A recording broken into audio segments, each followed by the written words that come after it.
पर विजय प्राप्त कर सकते हैं। ये चूहे के ऊपर गणेश जी के बैठने का आध्यात्म विषय है। मन पर कौन बैठा है? बुद्धि, अर्थात मन की कोई बात मत मानो, बुद्धि से निर्णय लो कि जो आपका मन कह रहा है वो सही है या गलत। कौन निर्णय लेगा? मन कभी निर्णय नहीं लेता, क्योंकि मन संकल्प विकल्प करता है। मन करूं कि ना करूं, करूं, वो निर्णय कौन लेता है? आपके भीतर निर्णय लेने की क्षमता किसके अंदर है? बोले बुद्धि ही निर्णय लेती है। तो गणेश जी बैठे हुए हैं। एक दूसरा मैं 2-4 उत्तर दूंगा, इसके बाद आप समझ लीजिएगा। मां सरस्वती का वाहन क्या है? मां सरस्वती का वाहन क्या है? हंस। अब ये प्रश्न खड़ा हुआ कि सरस्वती हंस पर क्यों बैठी है? किसी का वाहन जानवर है तो किसी का वाहन पक्षी है। मां सरस्वती का वाहन हंस इसलिए है क्योंकि सरस्वती ना विद्या की देवी है, विद्या की अधिष्ठात्री है। और जो हंस है उसका स्वभाव कैसा है? बोले हंस के सामने दूध और पानी मिक्स करके रख दो तो हंस जो है दूध को पी लेता है। यदि हंस आपके पास हो तो प्रैक्टिकल करके देख सकते हैं, यह हंस का रियल स्वभाव है। हंस ही एक ऐसा पक्षी है जो दूध और पानी मिक्स करके रखोगे तो दूध पी लेता है और पानी छोड़ देता है। तो मानो सरस्वती जी हंस पर इसलिए बैठी हैं कि जैसे हंस दूध पी लेता है, पानी छोड़ देता है, ऐसे ही तुम्हारी विद्या सार को ग्रहण करने वाली हो, असार को छोड़ने वाली हो। ये सरस्वती हंस पर बैठकर समझाना चाहती हैं कि विद्वान वही है, विद्यावान वही है जो सार को ग्रहण कर लेता है, सार को गहिल है और थोथा दे उड़ाए। ये सरस्वती का हंस पर बैठने के पीछे का सब्जेक्ट है। दुर्गा मैया किस पे बैठी हैं? अभी नवरात्रि चल रही है। दुर्गा मैया किस पे बैठी हैं? सिर पर, सिंह पर सवार हैं। क्यों? दुर्गा जी सिर पर। अच्छा, दुर्गा मैया के हाथ कितने हैं? भुजाएं कितनी हैं? कितनी मेरी माँ? कितने? अष्ट भुजा धारी। एक सज्जन ने हमसे पूछ लिया कि महाराज जी किसी स्त्री के 8 हाथ होते हैं क्या? हमने कहा कि भाई तेरी माँ के भी 8 ही हाथ हैं। हिंदुस्तान नहीं, पूरे विश्व की हर नारी अष्टभुजाधारी होती है। एक स्त्री के 8 हाथ होते हैं, मैं आपको गिना सकता हूं।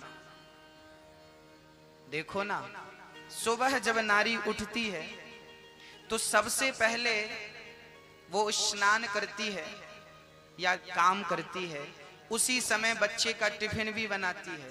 तब तक पति जाग गया, चाय बनाओ, तो बच्चे के टिफिन बनाते बनाते एक हाथ से वो टिफिन तैयार कर रही है, दूसरी हाथ से वो चाय। तब तक ससुर जाग गए, बहू जरा हमारे टॉवेल लाना, दौड़ करके जाती है, टॉवेल दे के आती। तब तक सास जाग गई, बेटा साड़ी कहाँ है? वो साड़ी दे करके आई। एक समय पे बहुत सारे काम करने की क्षमता किसके भीतर है? आपकी माँ के भीतर है, आपकी पत्नी के भीतर है। अर्थात हमारे देश की हर नारी अष्टभुजाधारी है। एक समय में 8 काम यदि कोई कर सकता है तो नारी कर सकती है। ये काम पुरुष कभी नहीं कर सकता, इसलिए 8 हाथ नारी के है ना। अब यहाँ पे इसका दूसरा विषय भी है। 8 हाथ कब होते हैं? कितने लोगों को खड़ा करोगे तो 8 हाथ हो जाएंगे? 4 लोगों को खड़ा करो आप तो 4 लोगों के टोटल मिला के हाथ कितने होते हैं? 8। ये दुर्गा मैया ना शेर पर सवार है और 8 भुजा हैं। ये दुर्गा माँ हमसे और आपसे कुछ कहना चाहती है, खासकर भारतवासियों से ये दुर्गा माँ कुछ कहना चाहती हैं। नवरात्रि चल रही है, वो कह रही हैं, पर आप तो समझती नहीं हो वो क्या कहना चाहती हैं। ये दास कहेगा, दुर्गा मैया कहना चाहती हैं कि मेरे 8 भुजा इसलिए हैं क्योंकि तुम 4 यदि एक साथ खड़े हो जाओ तो मेरे 8 हाथ हो जाएंगे। तुम 4 कौन कौन? ब्राह्मण, क्षत्रिय, वैश्य और शूद्र। ये जो आप लोग आपस में लड़ते हैं ना, मैं ब्राह्मण हूं, मैं क्षत्रिय हूं, मैं वैश्य हूं, मैं शूद्र हूं। हाँ, सारे लोगों ने अपनी अपनी समाज लेके बैठना शुरू कर दिया है। ये हमारी क्षत्रिय समाज है, ये ब्राह्मण समाज है, ये जैन समाज है, ये अग्रवाल समाज है, ये फलानी समाज है, जितनी सबने अपनी अपनी समाजें लेके बैठ गए। तुम ऐसे ही बंटते रहोगे, तुम ऐसे ही अपनी अपनी समाज लेके बैठ जाओगे तो अंग्रेजों ने आप पर 200 साल हुकूमत करी, आप लोगों को 200 साल गुलाम बनाया, केवल इसलिए कि आप आपस में लड़ते रहे, वो लड़ाते रहे और 200 साल तक आपको गुलाम बना के रखा। यदि ऐसे ही लड़ते रहोगे तो फिर गुलाम बन जाओगे, फिर दोष मत देना कि हम गुलाम हो गए। आप लोग ना लड़ते हो, जात पात को लेके लड़ते हो, ऊंच नीच को लेके लड़ते हो। दुर्गा मैया कहती हैं कि तुम चारों एक यदि हो जाओगे, ब्राह्मण क्षत्रिय वैश्य और शूद्र, ये चारों जिस दिन एक साथ खड़े हो जाएंगे तो चारों के हाथ मिला के 8 हाथ हो जाएंगे, और जब तुम अष्टभुजाधारी हो जाओगे तो तुम शेर की भी सवारी कर सकते हो। कौन माई का लाल है जो तुम्हारे सामने आ जाए? तुम बड़े से बड़े चाइना हो, पाकिस्तान हो, अमेरिका हो, बड़े से बड़े ताकतवर देश हो, हम उनको पछाड़ सकते हैं यदि हम में एकता आ गई तो, यदि हम एक हो गए तो। पर एक कहां? हमारी देश की सेना सर्जिकल स्ट्राइक करती है, पाकिस्तान में घुस के मारती है, तो हमारे देश के लोग कहते हैं नहीं नहीं सबूत दो, हमें भरोसा नहीं है। जब तुम्हें अपनी सेना पर भरोसा नहीं है तो वो देश खोखला है जिस देश के लोग अपनी सेना पर भरोसा नहीं करते। तुम्हारे विचार खोखले हैं, एजेंडा खोखला है, आपको अपनी सेना पर भरोसा नहीं है। भरोसा नहीं है सेना पे तो जिस देश की सेना पे तुम्हें भरोसा हो उस देश चले जाओ।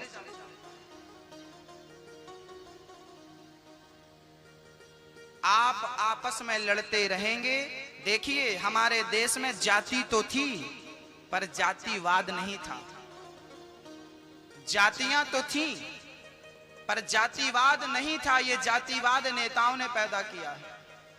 आपस में लड़ा करके वोट मांगते हैं और आप और हम आपस में लड़ते हैं। निवेदन है आपस में मत लड़ना, लड़ोगे कहीं के नहीं रह जाओगे, कहीं के नहीं रह जाओगे।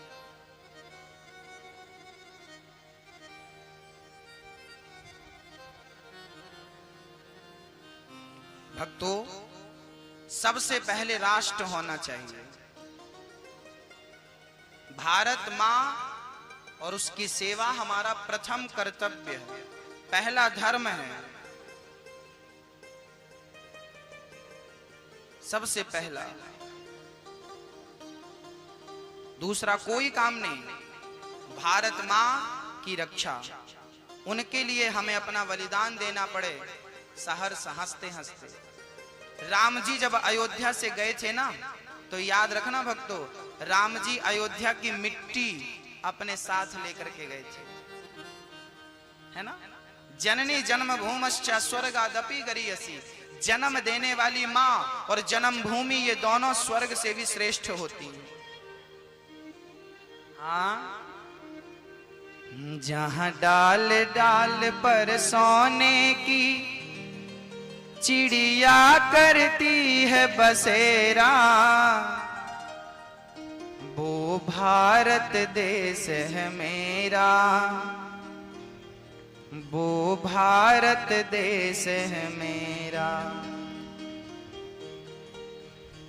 जहाँ सत्य अहिंसा और धर्म का पग पग लगता डेरा, वो भारत देश है मेरा, वो भारत देश है मेरा।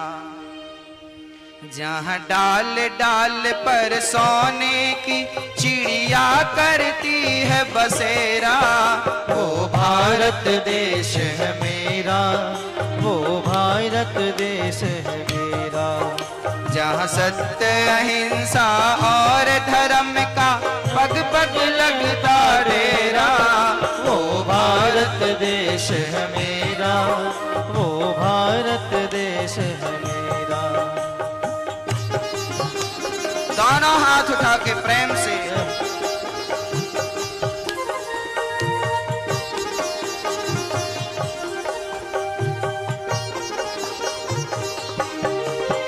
ये धरती वो जा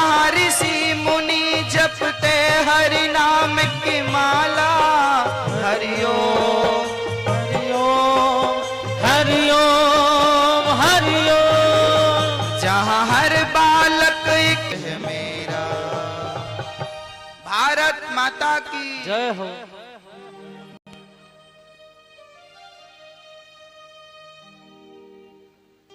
ये धरती वो जहां ऋषि मुनि जपते हरि नाम की माला। सूरज सबसे पहले आकर डाले अपना डेरा, वो भारत देश है सबसे पहले। भारत, किसी ने भगवान से कहा कि प्रभु आप राम बनकर गए तो भारत में, कृष्ण बनकर गए तो भारत में, नरसिंह बनकर गए तो भारत में, एक आध अवतार तो अमेरिका में ले लिया होता। सारे अवतार आपने भारत में ही लिए, बाकी जगह बाकी देशों में आपने अवतार क्यों नहीं लिया? तब भगवान ने कहा कि केसर जो है वो कश्मीर में ही होती है।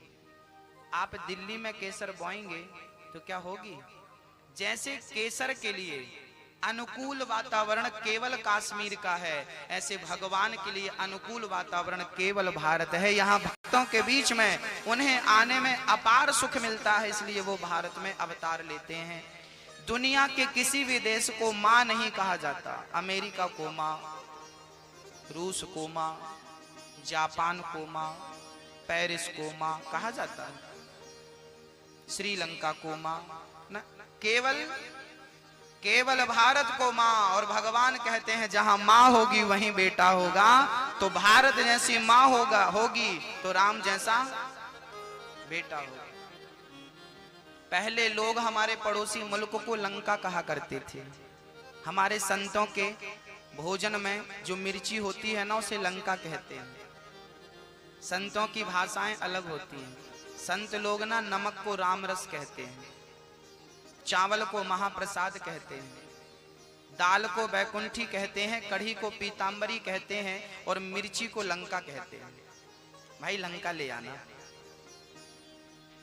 तो जब से हमारी सीता माँ लंका गईं, तो पहले लंका को लोग लंका कहकर संबोधित करते थे। जब से भारत की नारी के चरण उस लंका में पड़े हैं, तब से उसको आदर से नाम लिया जाने लगा और श्रीलंका कह करके बुलाया जाने लगा, क्योंकि श्री मतलब हमारी माँ ने अपने कदम लंका में रख दिए।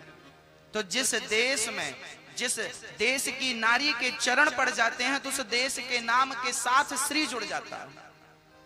ये भारत का गौरव है, ये भारत की श्रेष्ठता। क्या कहें हम भारत के बारे में, जहां दुर्गा मैया शेर की सवारी करके कह रही हैं कि तुम चारों भाई इकट्ठे हो जाओ, ब्राह्मण क्षत्रिय वैश्य हो जाओगे ना तो तुम शेर की सवारी कर लोगे, पर तुम इकट्ठे होते नहीं हो, आपस में लड़ते रहते हो। श्री गणेश भगवान जा रहे थे चूहे पे चढ़ करके, शंकर जी के यहाँ मीटिंग थी सारे देवी देवताओं की। तभी गणेश जी ना लुढ़क गए, चूहा चढ़ाई चढ़ने लगा तो गणेश जी लुढ़क गए। गणेश जी लुढ़की तो पीछे चंद्रमा खड़े थे, चंद्रमा को हंसी आ गई, ओहो हो गणेश जी लुढ़क गए। गणेश जी ने श्राप दे दिया, जाओ हमें देखकर हंसते हो, आज के बाद तुम्हें जो देखेगा वो कलंकित हो जाएगा। चंद्रमा चरणों में गिर पड़े, प्रभु अन्याय मत करो। तब गणेश जी बोले ठीक है, पर चतुर्थी के दिन जो देखेगा, गणेश चतुर्थी के दिन वो कलंकित होगा। तब से गणेश जी का श्राप लगा है चंद्रमा को कि जो चंद्रमा को गणेश उत्सव के दिन, चतुर्थी के दिन देखता है, तो गणेश जी के चंद्रमा को देखने से कलंक लगता है। ये बात हम नहीं कह रहे हैं, रामचरितमानस में लिखी है। जो आपने चाहे कल्याणा, जो आपने चाहे कल्याणा, सुजसु सुमति शुभ गति सुख नाना। जो आपन चाहे कल्याणा, सुजसु सुमति शुभ गति सुख नाना, सुपर नारी लीलार गोसाई, तजऊ चौथ के चंद्र की नाई। जो स्त्री अपना कल्याण चाहती है वो पर पुरुष को ना देखे, जो पुरुष अपना कल्याण चाहता है पर नारी को ना देखे। गणेश जी के उस चंद्रमा को चतुर्थी के भगवान ने देखा, कलंक लगा, भगवान को चोरी लगाया। सत्यजित ने कि आपने हमारी मणि चुरा ली। भगवान उस कलंक को मिटाने के लिए जंगल में गए। प्रसेन मरा पड़ा था। भगवान आगे जाकर देखे तो गुफा में वो मणि के चमकने का संकेत मिल रहा था। भगवान अपने मित्र जनों को, सखाओं को द्वार पर खड़ा करते हैं और उस गुफा में कंदरा में भगवान प्रवेश कर जाते हैं, जहां जामवंत जी से भगवान की भेंट हो गई। और जामवंत जी से भगवान का 27 दिन तक भयंकर युद्ध चला। भगवान गए, वो कन्या खेल रही थी, मणि से भगवान ने मांगा। जामवंत जी आ गए, कौन है जानता नहीं, और जो प्रहार किया तो कभी जामवंत जी ऊपर तो कभी भगवान ऊपर, कभी वो भगवान को मारे तो कभी भगवान जामवंत जी को। इतनी पिटाई लगाई भगवान ने, जामवंत जी की नस नस ढीली पड़ गई, सारे युद्ध का भूत उतर गया। जामवंत जी चरणों में गिर पड़े, प्रभु मैं समझ गया कि आप भगवान हो, मेरे राम हो। भगवान बोले पहले ही समझ जाते तो इतनी धुलाई क्यों होती, देर लगी प्रभु पर समझ गया। भगवान बोले समझ गए तो चलो ये मणि हमें वापस करो। सारे लोग हमें चोर चोर कह के, एक तो हम पहले ही से चोर हैं, मक्खन चोर चोर चोर, और दूसरा चोर ये हो गया तो लंबा काम हो जाएगा, इसलिए मणि लौटाओ। मणि भगवान से जामवंत जी ने कहा देखो ये मणि तो हमारी पुत्री को हमने दे दी है, अब ये मणि हम आपको नहीं दे सकते, एक काम करो हमारी पुत्री को ले लो तो मणि आपको दहेज में हम दे देते हैं। ठीक है। भगवान ने दूसरा विवाह जामवती से जामवंत के सामने किया और विवाह करके वो मणि लाई और सत्यजित को दी। भैया तुम्हारी मणि के चक्कर में हमारी एक घरवाली और आ गई, ये अपनी मणि रखो, मणि तो तुम ले लोगे पर इसको तो अब जीवन भर हम रखेंगे। अच्छा, रुक्मणी जी के गर्भ से ना प्रद्युम्न जी का जन्म हुआ। प्रद्युम्न जी का हरण सम्रासुर ने बचपन में कर लिया था, बाद में प्रद्युम्न ने सम्रासुर को मारकर रति से विवाह कर वापस आए। अब सत्यजित जी को मणि लौटाई। सत्यजित जी को बड़ा बुरा लगा, राम राम मैंने भगवान को केशव को बताइए चोर कह दिया। तो सत्यजित जी ने कहा प्रभु मेरी बेटी से आप विवाह कर लो। तो सत्यजित की भी एक कन्या थी, नाम था सत्यभामा। भगवान का तीसरा विवाह हुआ है सत्यभामा से। महाराज कर लो विवाह। भगवान बोले तुम्हारी बेटी तैयार है, हमारे 2 विवाह हो चुके हैं। सत्यभामा से पूछा क्यों आप तैयार हो, हमारे 2 विवाह। सत्यभामा बोली प्रभु हम तो बचपन से तैयार हैं, हम तो चाहती हैं कि आपसे विवाह करें, मौका और मिल गया। तीसरा विवाह सत्यभामा से। अच्छा, भगवान के ना जितने विवाह हुआ सब इमरजेंसी केस हैं, किसी की तारीख भी कंफर्म नहीं थी। भगवान का तीसरा विवाह सत्यभामा से। चौथा विवाह यमुना मैया जी से। एक दिन यमुना मैया बैठी तपस्या कर रही थी। अर्जुन ने देखा कोई स्त्री तपस्या कर रही है। अर्जुन ने पूछा देवी कौन हो? बोले हम कृष्ण की पत्नी है। दौड़े दौड़े अर्जुन आए, प्रभु आपकी पत्नी यहाँ क्या कर रही है? भगवान बोले कौन सी? मेरी तीनों घर पे है। अरे बोले 3 घर पे ही हो, कौन सी वाली है आप देख लो। देखने गए, देवी तुम कौन हो? बोले हम यमुना हैं, हम सूर्य की बेटी हैं, यमराज की बहन हैं, शनि की बहन है। भगवान बोले लो भैया, मतलब अपने भाइयों की पहले वजनदारी दिखा दी कि हम शनि की बहन हैं, यमराज की बहन है, कर लो शादी, नहीं तो हम 7.5 शुरू करवा देंगे।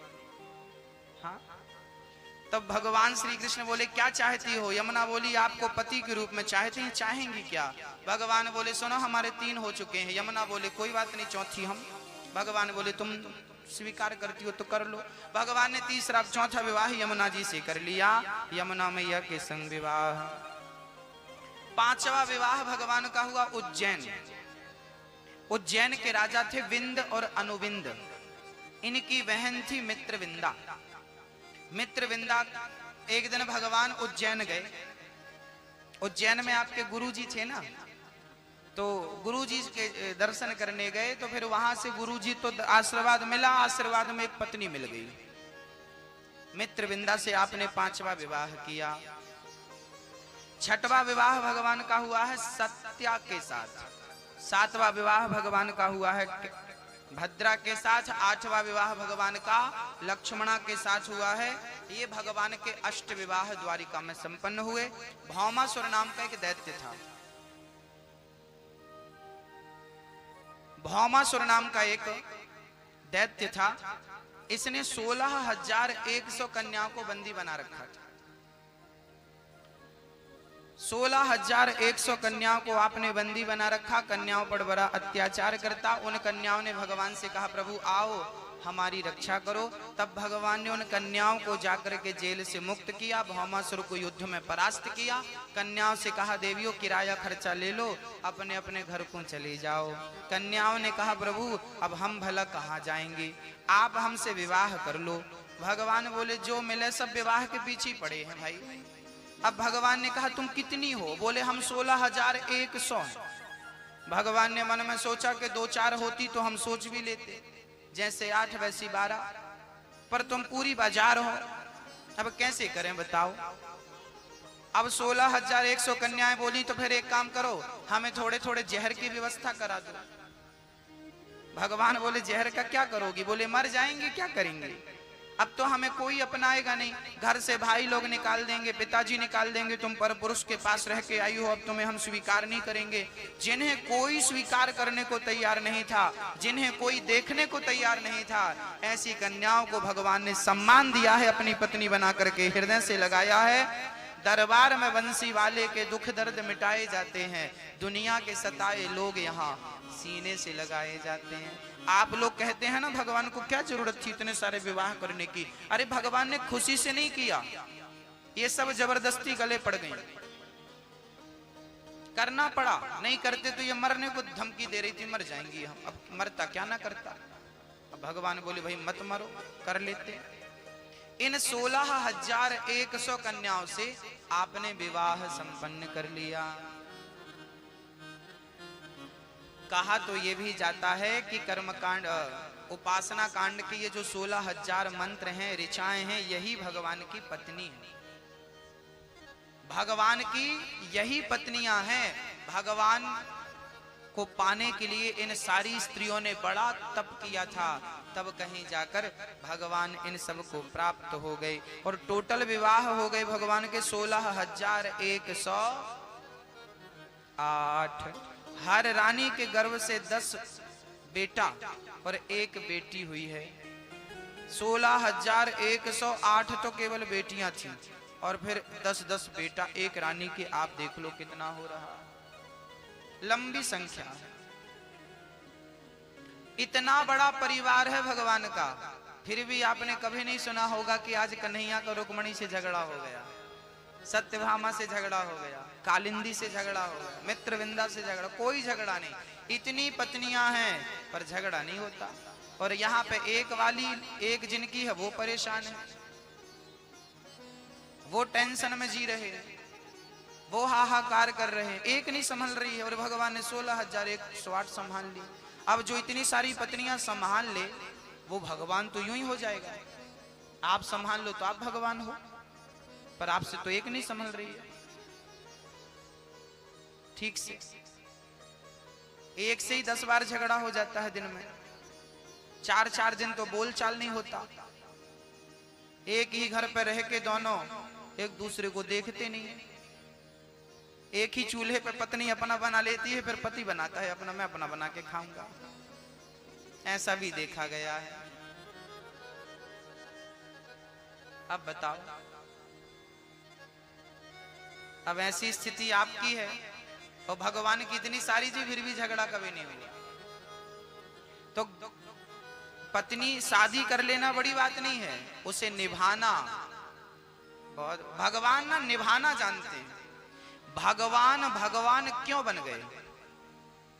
जब कन्हैया का जन्म हुआ, राम का जन्म हुआ, तो वो भी आपकी तरह साधारण थे, हमारी तरह साधारण थे। आपने इस प्रकार से मर्यादा का पालन किया है, इस प्रकार नीति और नियम का पालन किया है कि आप अपने कर्मों के कारण भगवान बन गए।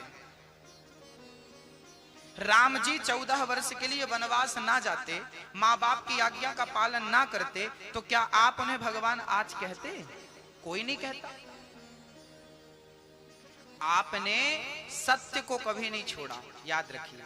भगवान राम ने, भगवान कृष्ण ने सत्य को नहीं छोड़ा, धर्म को नहीं छोड़ा, दया को नहीं छोड़ा, करुणा को नहीं छोड़ा। ये यदि आप नहीं छोड़ेंगे तो आप भी श्रेष्ठ बन जाएंगे। आप छोड़ देते हैं ना, आप सत्य को छोड़ देते हैं। भाई अब सच बोलने से काम नहीं चलेगा, झूठ बोलते हैं, फलाना तो झूठ बोल बोल के बड़ा करोड़पति बन गए, हम भी बोलेंगे। तो अब हम ना झूठ के मार्ग पे चल पड़ते हैं, इसलिए हम रह जाते हैं। ना घर के रह गए हम, ना घर का ना घाट का। हाँ, ये हालत है। वो भगवान है, वो मर्यादा का पालन करते हैं। एक दिन भगवान ने रुक्मणी से मजाक किया। देखो पति पत्नी के बीच ना हास परिहास होते रहना चाहिए, हंसी मजाक होना चाहिए। बंदर की तरह मुंह बना के नहीं बैठना चाहिए। पति पत्नी के बीच में प्रेम तो हो, हंसी मजाक भी जरूरी है।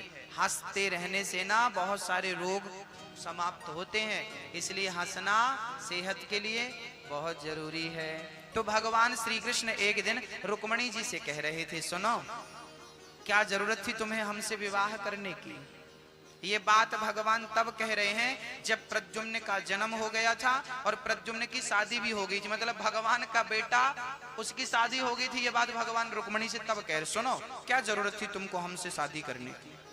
तुम्हारा विवाह तो अच्छा खासा शिशुपाल से लगा था, कर लिया होता। हम तो देखो भटक रहे हैं, कभी वृंदावन रहे, कभी मथुरा रहे, कभी द्वारिका रह रहे हैं। हम तो भागते फिर रहे हैं। ना तो हमारे माँ बाप का पता है, कोई कहता है देवकी का बेटा है, कोई कहता है यशोदा का बेटा। हमारे तो माँ बाप पर भी मोहर नहीं लगी अभी तक। बिना माँ बाप का लोग कह रहे हैं, किसका बेटा है ये भी नहीं पता। बताओ, तुमने हमारे संग शादी कर ली। अभी सुनो रुक्मणी, अभी भी कुछ नहीं बिगड़ा, अभी भी शिशुपाल कुंवारा बैठा है, अभी कर लो। जब ये बात भगवान ने कही बुढ़ापे में, तो रुक्मणी जी के हाथ से जो थाली गिलास ले रखी थी, रुक्मणी जी ने पानी भगवान को पिलाने आई थी, हाथ से गिर गई, मूर्छित होकर गिर पड़ी। तब भगवान ने चतुर्भुज रूप में भगवान ने रुक्मणी को थामा, दो हाथों से थामा। एक हाथ से उनका मुंह पोंछा, पसीने से भीगा, और दूसरे हाथ से पंखा झलकाने। तब रुक्मणी जी को होश आया। अब रुक्मणी जी ने कहा, प्रभु आप सही कह रहे हैं, आप सही कह रहे हैं कि आप कभी वृंदावन रहे, कभी मथुरा रहे, कभी भागते फिर रहे हैं। भाई आप सही कह रहे हैं। भाई कण जो होते हैं ना, धूल कण, मिट्टी कण, वो हवा चलती है तो यहाँ का कण वहां तो चला ही जाता है। रुक्मणी ने कहा, जो कण कण में रहता हो तो कण यहाँ से वहां तो जाते ही रहते हैं। तो आप भी जा रहे हैं कभी वहां से यहाँ, तो आप जा रहे हैं, इसमें आश्चर्य क्या है? और आपने कहा कि हमारे माँ बाप का पता नहीं, बिल्कुल सही कहा। जो सबका माँ बाप हो उसका माँ बाप कौन हो सकता है? प्रभु मैं समझ रही हूँ, आप कह रहे हैं कि हमारे तो जन्म का भी कोई पक्का नहीं है। तब भगवान श्री रुक्मणी जी ने कहा, जो अजन्मा हो उसका जन्म कैसे हो सकता? आज भगवान को पता चला कि मेरी पत्नी बहुत पढ़ी लिखी।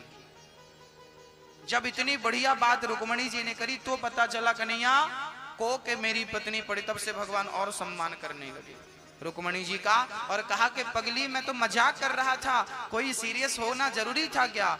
रुक्मणी जी बोली, प्रभु एक क्षण के लिए मैं अपनी मृत्यु को स्वीकार कर सकती हूँ, पर आपके वियोग को स्वीकार नहीं कर सकती, आपके वियोग को बर्दाश्त नहीं कर सकती। ये रुक्मणी जी का कथन था। अनिरुद्ध भगवान श्री कृष्ण के पुत्र हुए प्रद्युम्न, प्रद्युम्न के पुत्र हुए हैं अनिरुद्ध। अनिरुद्ध का विवाह बाणासुर की बेटी उषा से कराया भगवान श्री कृष्ण ने। चित्रलेखा थी, आज उषा ने एक सपना देखा, सपने में अनिरुद्ध को देखा। तो पहले तो उषा चित्रलेखा ने कृष्ण का चित्र बनाया, बोले इसको देखा क्या? बोले नहीं। फिर प्रद्युम्न का चित्र बनाया, इसको देखा क्या? नहीं। फिर अनिरुद्ध का चित्र बनाया तो कंफर्म हुआ किसी को देखा। फिर चित्रलेखा माया जानती थी तो अनिरुद्ध का पूरा पलंग उठा के ले आई और उषा के कमरे में रख दिया और दोनों रहने लगे। बाणासुर को पता चला कि मेरी बेटी के साथ कोई पुरुष है तो बंद कर दिया अनिरुद्ध को जेल में। तब नारद जी ने कन्हैया से पूछा, क्यों प्रभु आपका नाती कहाँ है? भगवान बोले खेल रहा होगा। बोले खेल नहीं रहा, जेल में बंद है। अच्छा, भगवान का इतना बड़ा परिवार था कि कौन नाती कहाँ चला गया भगवान को खबर ही नहीं थी। अब एक दो हो तो संभाले भाई, हजारों नाती खेल रहे हैं, किस किस का ख्याल रखे।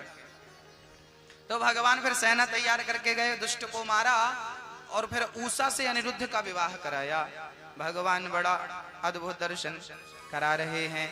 राजा नृग थे। नृगो नाम नरेंद्रो हामिक्ष्वावा कुतनया प्रभु।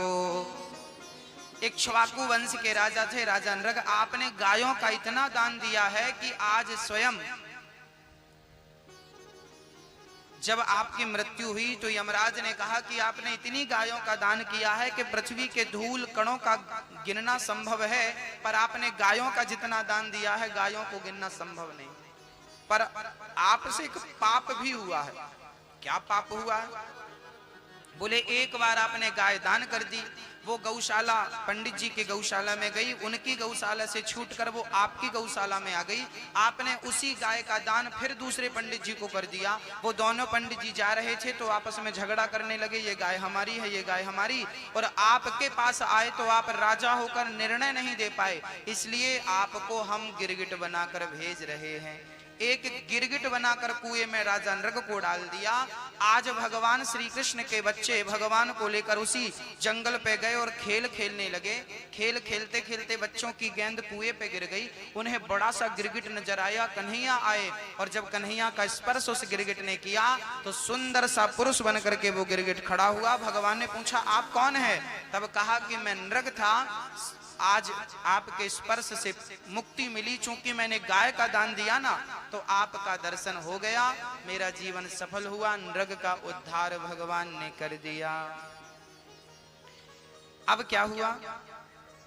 पौंड्रक नाम का एक राजा था जो लकड़ी के नकली हाथ बनवा के लगाया था और कहता था कि मैं चतुर्भुज रूप में वसुदेव हूं, मेरी पूजा करो। नकली क्या? नकली हाथ। नाम था पौंड्रक। आपने कहा कि मैं भगवान हूं। एक बात यहां बहुत समझने की है, आज मार्केट में बहुत सारे लोग ऐसे मिल जाएंगे आपको जो अपने आप को ही भगवान कहते हैं। समझ लेना कि सब पौंड्रक के खानदानी हैं। बहुत सारे आपको बाबा गुरु घंटाल मिल जाएंगे जो अपने आप को कहते फिरते हैं हम ही तो भगवान हैं, मैं ही भगवान हूं। बस याद रखना भक्तों, भगवान अलग है, गुरु गुरु हो सकता है, गुरु कभी भगवान नहीं हो सकता। याद रखना, यह बात बहुत गंभीरता से समझने की है। गुरु गुरु है। गुरु क्या है? मार्गदर्शक है। गुरु क्या है मेरी माँ? मार्गदर्शक है। मंजिल तो कुछ और है, मंजिल कृष्ण है। गुरु उस परमात्मा तक पहुंचने का मार्ग बता सकता है। गुरु मार्गदर्शक है, गुरु मंजिल नहीं है। भगवान भगवान है, गुरु गुरु है। अच्छा बताओ, माँ तो माँ होती है, माँ जैसी कोई भी हो सकती है। आप तो हमारी माँ जैसी हो, आप तो हमारी माँ जैसी हो। माँ जैसी तो हो सकती है, क्या माँ हो सकती है? बोलो बोलो भैया जी, नहीं ना। माँ जैसी हो सकती है, माँ नहीं हो सकती। ऐसे भगवान जैसा हो सकता है, भगवान नहीं हो सकता। भगवान भगवान है, गुरु गुरु। भगवान ये है और गुरु ये है ना। गुरु गोविंद दोऊ खड़े काके लागू पाए, बलिहारी गुरु आपने। यहां पर ये दोहा आपको समझने की जरूरत है। कुछ गुरु लोग ना आपको दोहाई देते हैं, सुनो गुरु तो भगवान होता है, और फिर वो ये दोहा बोलते हैं, गुरु गोविंद दो खड़े काके लागू पाए, बलिहारी गुरु आपने, गोविंद दियो बताए। तो पहले तो ये समझो कि वो गुरु कौन था। वो गुरु कौन था? वो गुरु कौन थे? सुनिएगा। गुरु, एक बार क्या हुआ, एक चेला था, उस चेले के सामने गुरु जी खड़े थे और उस चेले की भक्ति से इतना खुश थे भगवान, और गुरु भी कोई साधारण नहीं थे, भगवान के प्रत्यक्ष दर्शन करते थे। तो एक दिन भगवान गुरु जी से मिलने के लिए आए। एक दिन भगवान गुरु जी से मिलने के लिए, एक दिन भगवान गुरु जी से मिलने आए। उसी समय चेला आ गया। अब चेले ने देखा कि मेरे गुरु जी के साथ तो भगवान खड़े हैं, अब चेला कंफ्यूज हो गया कि मैं पहले प्रणाम किसको करूं, पहले चरण वंदन किसके करूं। तब फिर यहां पर भगवान ने कहा कि बेटा गुरु गोविंद दोऊ खड़े काके लागू पाए। अब भगवान ने कहा कि एक काम कर, तू अपने गुरु को पहले प्रणाम कर। पहले किसको प्रणाम कर? गुरु को। उसके बाद तू किसको प्रणाम करना? भगवान को। ये बात बिल्कुल सही है। ये बात प्रणाम के लिए कही गई है। ये बात इसलिए नहीं कही गई कि तुम भगवान को हटा दो और हमको ही भगवान मान लो। भाई प्रणाम करना हो तो गुरु को प्रणाम कर लो, फिर भगवान को प्रणाम कर लेना। गुरु के प्रति आपके हृदय में थोड़ा सा सम्मान होना चाहिए, आदर होना चाहिए, प्रेम होना चाहिए। पर भगवान भगवान है। देखिए जितनी बुद्धि हमारी है हम उतना कह देते हैं। अब आप ज्यादा बुद्धिमान हैं, आप अपने से समझ लीजिएगा हम क्या कहना चाह रहे हैं। भगवान भगवान है, उनका कोई पार नहीं पा सकता, उनकी बराबरी कोई नहीं कर सकता। और जो कह रहा है कि मैं कर लूंगा या कर चुका हूं, वो मूर्ख नहीं महामूर्ख है। जो अपने आप को भगवान कहे वो मूर्ख नहीं है, वो महामूर्ख है। हमारी ये भोली भोली माताएं ना कई बार ये पागल हो जाती हैं। ये भगवान किसी को भी, एक बाबा जी मार्केट में खूब चले कुछ दिन पहले, उन्होंने कहा कि पॉकेट में हमारी फोटो रखो भगवान की नहीं। लोगों ने रखने भी शुरू कर दिए, बोले पैसा आएगा, काम बनेगा। भारत के ना जो आप लोग हैं ना भक्तों, मैं आपको गलत नहीं कह रहा हूं ना कुछ कह रहा हूं, लेकिन आपकी भी गलती है। आप ना आंख बंद करके किसी के पीछे चल पड़ते हो। क्या सही है क्या गलत है पहले वो तो विचार करो। बाबा ने कहा हमारी फोटो, एक मैया बोली गुरुजी हमारे गुरुजी ने तो सारे भगवान बंद करके नदी में फेंकवा दिए। कई संप्रदाय ऐसी हैं, आप ध्यान देना, कई बाबा ऐसे हैं जो कहते हैं हमारी फोटो घर पे लगाओ और ये कृष्ण जी की फोटो निकालो। कई लोगों ने तो कृष्ण कन्हैया की फोटो निकलवा दी, लड्डू गोपाल जी तक को नदी में डलवा दिया और कहा हमारी फोटो लगाओ। अब आप सोच सकते हैं कि ये कितने नालायक हैं। जो अपने आप को भगवान कह रहा हो वो कितना सही हो सकता है, वो आप विचार कर लीजिए। जो भगवान की तस्वीर आपके घर से निकलवा रहा हो और अपनी तस्वीर लगवा रहा हो, वो कितना बुद्धिमान होगा और कितना अक्लमंद होगा, वो आप समझ लीजिए। मैं तो कुछ नहीं समझ रहा हूं। आपने निकाल के फेंक दिए भगवान को और बाद में रोते हो फिर गुरुजी हमारे ऐसे हो गए। आपने गलती करी है। भगवान भगवान है, कान खोलकर सुनिए। ईश्वर ईश्वर है, कोई माई का लाल भगवान नहीं बन सकता। ईश्वर ईश्वर है। उनके चरणों के दास बनो, गोविंद के चरणों की धूल बन जाओ तो बड़ी कृपा है। राधा रानी के चरणों की धूल बन गए यदि हम, तो बहुत है। उन जैसा बन पाना ये हमारा पागलपन है। सोच रहे हैं हम कि हम भगवान बन जाएं तो हम पागल हैं, दिमाग अपसेट हो गया है। बोलो राधे राधे। कन्हैया जैसा तो कोई नहीं है। कन्हैया तेरे सामने हम जैसे बहुत होंगे, पर हमारे सामने तो तेरे जैसा केवल तू है, दूसरा कोई ऑप्शन नहीं। इसका अर्थ ये नहीं है कि गुरु का सम्मान मत करो, गुरु का सम्मान करो, गुरु का आदर करो, गुरु को अपनी आत्मा से ज्यादा प्रेम करो, बहुत प्रेम करो, बहुत आदर दो, क्योंकि उन्होंने मार्ग बताया है ईश्वर का। ठीक है, पर मैंने जो समझाया शायद आपकी समझ में आ गया। बोलो राधे।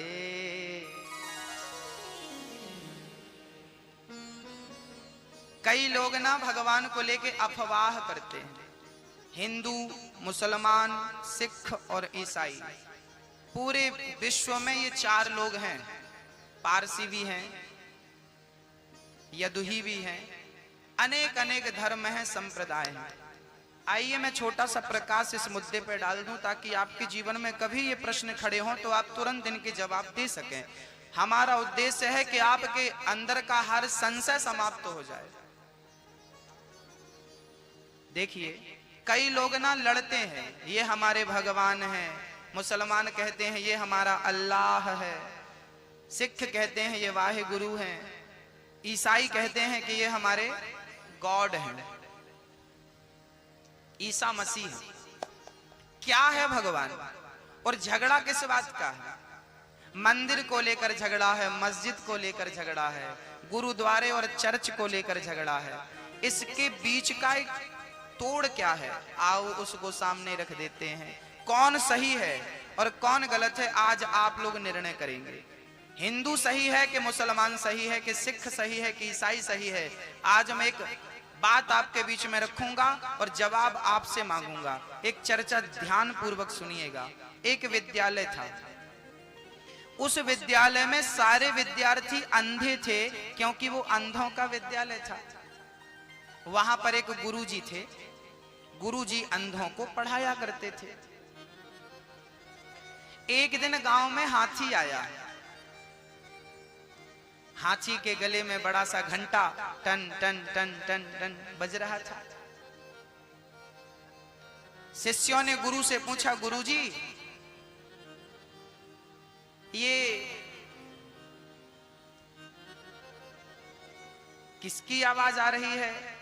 कौन आया है गांव में? गुरुजी ने कहा, बेटा गांव में हाथी आया है। गुरुजी, शिष्यों ने कहा, गुरुजी तो हाथी हमें दिखा दो।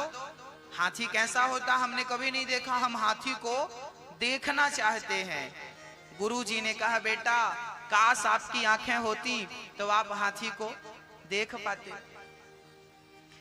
शिष्यों ने कहा, गुरुजी हम देख नहीं पाएंगे तो क्या हुआ, हम छू करके स्पर्श करके देख लेंगे। आप हाथी को रोक दो, हम देख लेंगे। तो गुरुजी ने महावत से कहा, भाई जरा अपना हाथी रोको, हमारे विद्यार्थी हाथी को देखना चाहते हैं। अब गुरुजी ने एक एक करके भेजा, पहले आप जाओ। एक विद्यार्थी गया और हाथी की पूंछ पकड़ लिया। अच्छा ये हाथी है, ऊपर से लाठी की तरह है और नीचे झाड़ू की तरह है। अच्छा ये हाथी है। वापस आ गया। अब गुरुजी ने दूसरे को भेजा, दूसरा गया तो हाथी के पांव पकड़ लिया। एक पांव को पकड़ा तो हाथी का पांव मोटा खंबे की तरह। अच्छा ये हाथी है, खंबे जैसा है, ये हाथी है। वापस आ गया। तीसरा आज बच्चा गया, उसने सूंड पकड़ ली। सूंड पकड़ी तो ऊपर मोटी, नीचे पतली और नीचे दो छेद। उसको लगा ये हाथी है, ऐसा ही होता है हाथी। वो वापस आ गया। चौथा गया, तब तक हाथी बैठ चुका था, खड़ा था ना अभी तक, अब बैठ गया। चौथा गया तो हाथी के पीठ को, पेट को देखा। अच्छा दीवार की तरह होता है हाथी। पांचवा गया तो उसकी पकड़ में कुछ नहीं आया, हाथी के कान पकड़ में आ गए, सूपे जैसे बड़े बड़े। अच्छा सुपड़े जैसे होता है हाथी। अब सारे, किसी ने पूंछ देखी, किसी ने पेट देखा, किसी ने पांव, किसी ने सूंड, किसी ने कान। हाथी, गुरुजी ने कहा सबने देख लिया? हाँ। महावत से कहा जाओ हाथी ले जाओ। हाथी गया। अब गुरुजी ने पूछा, बेटा बताओ हाथी कैसा था? तो एक ने कहा, गुरुजी हाथी पतला था, नीचे झाड़ू जैसा था। दूसरा कहा, गुरुजी गलत बोल रहा है, हाथी तो खंबे जैसा था बड़ा। तीसरा बोला, गुरुजी दोनों गलत बोल रहे हैं, हाथी तो ऊपर से मोटा था, नीचे से पतला था, नीचे दो छेद भी थे हाथी के। चौथा बोला, गुरुजी ये सब गलत बोल रहे हैं, हाथी तो दीवार की जैसा था। पांचवा बोला, गुरुजी सब गलत बोल रहे हैं, हाथी तो सुपड़े जैसा, सूप की तरह था, सूपे जैसा। अब प्रश्न आपसे पूछ रहा हूं, इन विद्यार्थियों में कौन सा विद्यार्थी है जो सच बोल रहा है? बोलो, प्रश्न आपसे है। कौन सा विद्यार्थी है जो सच कह रहा है? बताइए। हाथी पतला है कि खंबे की तरह है कि दीवार की तरह है कि सूपे की तरह है कि ऊपर से मोटा नीचे से पतला, नीचे दो छेद? कैसा है हाथी? इनमें से सच कौन बोल रहा है? हा? कोई नहीं। तो ये बता दो फिर झूठ कौन बोल रहा है? ना तो झूठ बोल रहे हैं, ना तो सच बोल रहे हैं। सच भी पूरा सच नहीं बोल रहे हैं और झूठ भी पूरा झूठ नहीं बोल रहे हैं। बस इन्हीं अंधों की तरह हालत हम सभी की। उन विद्यार्थियों की गलती कितनी थी कि उन्होंने जितना देखा उसी को पूर्ण समझ लिया, जबकि आपने जितना देखा था हाथी तो उससे अधिक था या नहीं? आपने जितना देखा उसी को पूर्ण मान लिया। ऐसे ही हिंदू ने जितना देखा भगवान को उसने उतना कह दिया, मुसलमान ने जितना देखा ईश्वर को उतना कह दिया, सिख ने जितना देखा उतना कह दिया, ईसाई ने जितना देखा उतना कह दिया। सबने उतना ही कहा जितना देखा है, जबकि सत्य तो यह है कि आपने जितना देखा है ईश्वर को, ईश्वर उससे कई गुना अधिक है। आप जितना देख रहे हैं वो तो एक बिंदु है और परमात्मा तो पूरा सिंधु है। परमात्मा सिंधु है और आपने जितना महसूस किया ईश्वर के बारे में, जितना देखा वो तो केवल एक बूंद थी। शास्त्रों में 18 पुराण, 6 शास्त्र और 4 वेद, इनमें जितना कुछ लिखा है, सच कहूं भक्तों बहुत बड़ी वाणी तो नहीं है, बस इतना कहूंगा कि ईश्वर के बारे में केवल बिंदु लिखा है, एक बूंद लिखा है। ईश्वर तो सागर है जिसके बारे में शास्त्र नेति नेति कह के चुप हो जाते हैं, जिसके बारे में बड़े बड़े साधु संत गा गा करके चुप हो। अरे जो परमात्मा है उसके बारे में, उसको जानने के लिए शब्द पर्याप्त नहीं है। वाणी जो परमात्मा बिनु पग चलहि सुनहि बिनु काना, कर बिनु कर्म करहि विधि नाना। जो परमात्मा बिना कान के सुन लेता है, बिना आंख के देख लेता है, बिना हाथ के काम कर लेता है, उस परमात्मा को कोई अपने शब्दों से कैसे कह सकता है? वो परमात्मा अनिर्वचनीय है, शब्दों से परे है, वो शब्दों की पकड़ में नहीं आता, वो विशाल है, वो सिंधु है, सागर है। हम लोग ईश्वर को जानने में समर्थ नहीं है। अब बताइए, आपकी आंख यदि गड़बड़ हो जाए, खराब हो जाए, तो आप आंख वाले डॉक्टर के पास जाते हैं और आपको पता होगा कि आंख का स्पेशलिस्ट डॉक्टर होता है। पूरी जिंदगी उसने केवल आंख के बारे में रिसर्च करी है। हाँ, एक मस्तिष्क का, जो मस्तिष्क का डॉक्टर होगा ना, वो आपकी आंखों को नहीं देखेगा। जो आपकी आंखों का डॉक्टर होगा वो मस्तिष्क को, जो हार्ट का डॉक्टर होगा वो आपके गले को नहीं देखेगा, जो गले का डॉक्टर होगा वो आपके हार्ट को नहीं देखेगा। सही है? सही है? सबके डॉक्टर अलग अलग होते हैं। सोचिए, शरीर एक होता है, उस शरीर में एक एक सब्जेक्ट का डॉक्टर अलग अलग होता है, और वो डॉक्टर जो बहुत स्पेशलिस्ट है वो भी अभी पूरा नहीं जान पाया है, बहुत कुछ जानना बाकी है। जिस परमात्मा ने इतना बड़ा शरीर बनाया है, जिसने आपको, आपके दिमाग को बनाया है, जिसने आपकी आंख बनाई है, जिसने आपकी हड्डियां बनाई है, कहा जाता है कि आपके शरीर में इतनी बड़ी आंत है कि उस आंत से पृथ्वी को 3 बार लपेटा जा सकता है। ये मैं नहीं कहता, विज्ञान कहता, मेडिकल साइंस कहता है। इतनी बड़ी आंतें आपके शरीर पर पाई जाती हैं कि स्टील से मजबूत आपकी जांघों की, आपके पांव की हड्डियां होती हैं, स्टील से मजबूत, ऐसा डॉक्टर कहते हैं। अब बताइए, जिस परमात्मा ने आपको डिजाइन किया है, जिसने आपके अंदर दिमाग डाला है, आंख डाली है, कान डाला है, सुनने की, देखने की क्षमता है, आपने कंप्यूटर बना दिया, आपने मिसाइलें बना दी, आपने हेलीकॉप्टर बना दिए, आपने इतना दिमाग का विकास कर लिया, इतना कुछ बनाया। सोचिए, जिस परमात्मा ने आपको बनाया है वो कितना दिमागदार होगा। तो जिसने आपको बनाया है, क्या आप उसे समझ पाएंगे? अच्छा, एक काम करते हैं, हम गधे को ABCDEFG सिखाते हैं। गधे को सिखाते हैं, क्या सीख पाएगा? और सीख भी जाएगा तो क्या ABCD का मतलब जान पाएगा? जैसे गधा कभी ABCD नहीं समझ सकता, उसके मायने कभी नहीं समझ सकता, ऐसे ही हम तो परमात्मा के सामने गधे हैं। और उस परमात्मा को हम, उस परमात्मा की ABCD भी हम, जिस परमात्मा ने ये पृथ्वी बनाई, अब बताइए कि पीपल का बीज कितना बड़ा होता है? पीपल का बीज कितना बड़ा होता है? दाना इतना सा होता है। उस इतने से दाने में इतना बड़ा पीपल का वृक्ष छिपा हुआ है। छिपा हुआ, जिस परमात्मा ने इतने से दाने में इतना बड़ा वट वृक्ष और पीपल का वृक्ष छिपा रखा है, उस परमात्मा को आप जान पाएंगे? हाँ, जिस परमात्मा ने इतना बड़ा समुद्र बना रखा है, जिस परमात्मा ने 9 महीने तक आपके मां के गर्भ में आपको बनाता है बैठ करके, बच्चा पैदा हो फिर उसे पानी में डाल दो तो मर जाता है, लेकिन 9 महीने तक बच्चा मां के गर्भ में पानी में ही तो होता है, पानी में ही होता है, वो मरता नहीं। और बाहर आए पानी में डालो तो मर जाता है। अब बताइए, उस परमात्मा को आप जानने की बात कर रहे हैं? जान पाएंगे?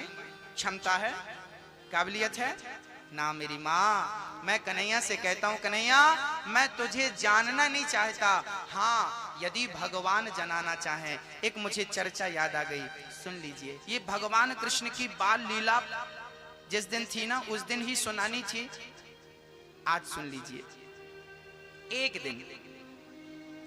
एक दिन भगवान श्री कृष्ण यमुना के किनारे खेल रहे थे, अपने श्री दामा, मधुमंगल आदि आदि सखाओं के साथ ही यमुना के पुलिन तट पर खेल रहे थे।